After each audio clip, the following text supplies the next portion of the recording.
So we're going to look at the 6 steps to writing a balanced chemical equation, but we're going to see it the way that I would write it on the board and the way that I would suggest that you guys write it on your papers. Using Google Slides doesn't really allow the formatting to be so easy to do to show this. So the way that I would do this instead of the way that it's written on the slides is still by following step 1 to write the skeleton equation for the reaction. So that's always very, very vital to beginning writing any kind of balanced chemical equation, is at least having the structure of it through the skeleton equation. So to do the skeleton equation again, you want to always find your reactants and your products and write these element symbols or the chemical formulas as well as the states of matter. Okay, so here we've got a reaction between aluminum and bromine that produces solid aluminum bromide. So it tells you aluminum and bromine are both reactants. Solid aluminum bromide is a product. So we're going to have aluminum, since it's just an element and it is not diatomic in nature, we just have to write its symbol. Okay. It does not give me a state of matter, so I just have to go and refer to what it would be at room temperature, and I know that aluminum would be a solid at room temperature. That's reacting with bromine. Now bromine is an element, so I have to write it simple. However, it is one of the diatomic molecules. So if you know, like Brinkelhoff,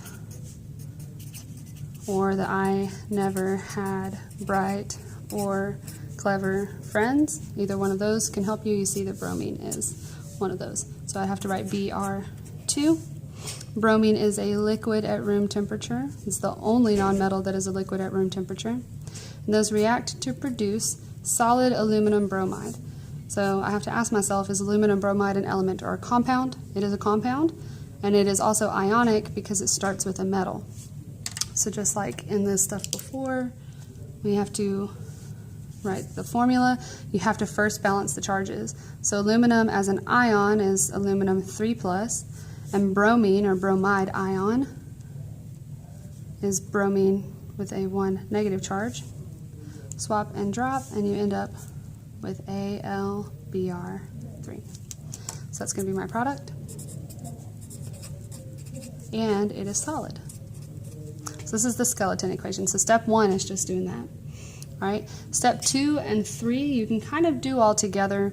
You have to count how many atoms of each element there are in your reactants and how many atoms of each element there are in your products. The way that I like to do that is I see what all elements are present and write them underneath my reaction arrow. So I know I've got aluminum and I've got bromine. Okay, and you just write the element symbol, you don't have to write it as a molecule. Okay, and we'll see why. So if I look here, I'm going to use a different color so you can see what I'm doing. There's only one atom of aluminum on my reactant side that is represented. So I'm just going to put a 1 right here. Okay. And since that's Br2, that means that there's 2 bromine atoms chemically bonded together. So I have 2 atoms of bromine on this side. If I go to my product side, I still only have 1 aluminum, but now I've got 3 bromines, so that 3 only goes to bromine. Okay. For balancing chemical equations, you need these numbers to all equal the same thing on the left and right side, or the reactant side and product side, because you cannot make matter out of nowhere. You can't create new atoms and stuff like that through this kind of chemical reaction. So once you do this, we have to use, or if there are already some coefficients at the front, we need to use those or change them in order to make everything equal. So just like in math class, a coefficient, right, is a number in front of any kind of variable or whatever. So like let's say that my variable was x. All right, if I just have x by itself, that means that the coefficient is an understood 1. Like if I just write x, that means that there's only one of those x's there. So it's understood, you don't write it. But if I were to put a 2x, that means my coefficient is 2, which means that I have 2 x's. 2x x's. That looks the exact same, so that's the same thing as x times x. I've got 2 of those x's present. Okay. So let's kind of keep the same idea when going into balancing.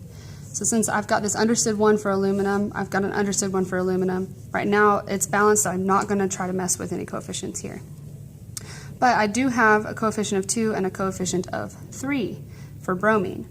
Okay. There's a few different ways you can go about this, and I'm actually going to show you both ways. All right. The first way, which I know a lot of people do, is they will make 2 and 3 equal the exact same number. Actually, I think both ways really actually work like that. The first way would be to say that, well, 2 times what will equal 3, since 3 is the bigger number. So 2 times 1.5 is 3. So if I need 1.5, so 1.5 of these guys, 1.5 times 2 now is 3. So everything's balanced. Okay? But you cannot have half numbers in your balanced chemical equation. Your coefficients must be full numbers. So to get rid of that half but keep everything in this ratio, anything or any half times 2 is going to equal a full rounded whole number. Okay, so we can actually take the entire equation, multiply it by 2, and then rewrite it. So I'm going to grab a different color real quick. If we rewrite that equation, we rewrite this equation, that's going to be now 2 Al solids plus, now 2 times 1.5 is 3, so 3 Br2 liquids, yielding, so 2 goes there now, so 2 Al Br3 solids. Okay, and you can check at the end and kind of rebalance, oops, Al and Br. Now we have 2 aluminums on our reactant side, and we have 3 times 2, that's going to be 6 bromines. If you look over here, now we've got 2 aluminums, and 2 times 3 is 6 bromines, so we are balanced. Okay. The very last step, number 6, is to check your work. And by check your work, you want to make sure that everything is does add up, but also that it's in the lowest whole number ratio. And we'll say coefficients in the lowest. Okay, so if you look back at your coefficients, we got 2, 3, and 2. We cannot reduce 2 and 3 and 2 to any lower numbers and keep the same ratio. So that is the lowest whole number ratio, so we are done. If you prefer not to do the problem that way, another way you could have done this, I'm going to go ahead and start with the skeleton equation like in step 1. So Al solid plus Br2 liquid yields Al Br3 solid. Okay. So I still write my elements underneath my reaction arrow. I still count up the number of atoms of each element on both sides. So I've got 1 aluminum here and 2 bromines, and 1 aluminum on my product side and 3 bromines. Okay, instead of dealing with half numbers or anything, I just need to find whatever the least common multiple of the two are in order for them to equal the same number. So like 2 and 3, the next number that I could multiply either one of those guys by, or the next number that they could both equal by doing some amount of multiplication would be 6. So I need to make 6 out of 2 and 3. So 6 is equal to something times 2, and it's also equal to something times 3. So those somethings would be 3 times 2 would be 6, and 2 times 3 would be 6. So what I can do now is wherever I have the 2, I need to multiply it by 3. So that's where my 2 is, so I'm going to multiply that by 3. Okay? And then over here, wherever my 3 is, I'm going to multiply that by 2. Okay? So now that gives me 6 bromines on my reactant side. I still only have 1 aluminum. If I look here, I've got 2 times 3 bromines, so that is 6 on my product side. But now I have 2 aluminums. All right, since I have 2 aluminums here, I still have to get 2 aluminums on my reactant side. So I'm going to come back. If that is only 1 aluminum there, I can put a 2 coefficient in front to give me 2. And everything's balanced. And if you notice, those are the exact same equations. Okay, we get the exact same coefficients regardless of which way you go about balancing.